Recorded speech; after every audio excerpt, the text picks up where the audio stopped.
1952, Gibson releases the Gibson Les Paul, and in 53, mostly at Les's request, Gibson releases the Gibson Les Paul Custom. Now, today I'm going to talk to you guys about my Gibson Les Paul Custom and the journey and story behind how I came across this amazing guitar. All right, you guys ready? Let's go.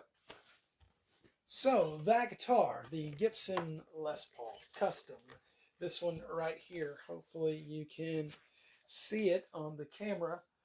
This is mine, my 1989 Gibson Les Paul Custom. Now this guitar is absolutely amazing. What's cool is this guitar holds a secret, but more about that later. Now earlier that day, actually, we had gone by Tone Shop Guitars, a guitar store in the North Dallas area that I'd actually frequented before. And what do they have? They have a Gibson Les Paul Custom. Now, it's no secret, I was already kind of in the market looking for one.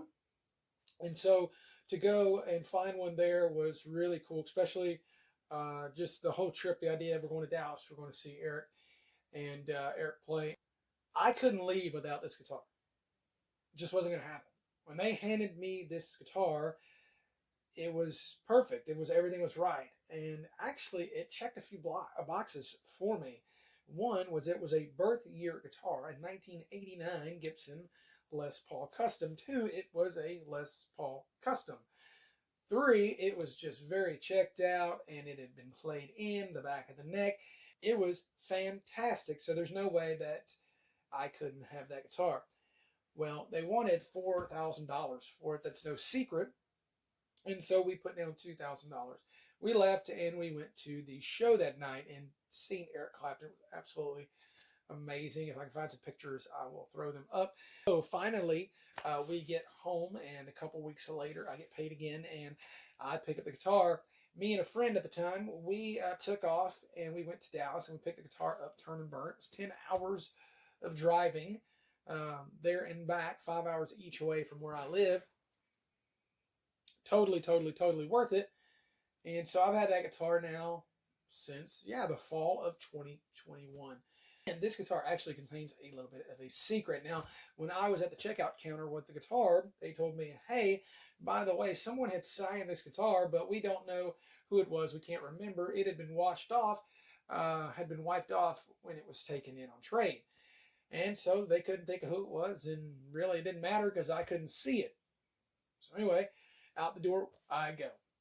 Last year, actually, not even that long ago, maybe about 4 months ago, my daughter comes home with this little black light she got at school or church. I can't remember where. But anyway, she came home with this little black light pen, and we were playing around with it and looking at the guitars, and ooh, all the cool black light that you see. Evan comes hollering to me, Daddy, get in here, you got to see this guitar. Well, that signature that had been wiped off was now permanently visible through blacklight ink. You might not be able to see it from the naked eye, but you can see it under blacklight. Now, the signature appears to say, to Greg, keep rocking in Les Paul, his signature. I was floored, to say the least. So I started doing a little digging and found out what his real signature looks like on something, not just the silkscreen logo that we see on the guitars themselves, but what he really looked like, what his signatures actually looked like, and how he did his signatures. What I found out was it was very common for him to write to the person's name, keep rocking to the person, and then his signature, Les Paul. It was a very common phrasing that he did with his signatures, and it was very common for him to sign the body of the guitar kind of below the stop bar area. That is the story of how I acquired my 89 Custom, and I'm going to include some video and some pictures, and I'm going to play you out. So let's have some fun.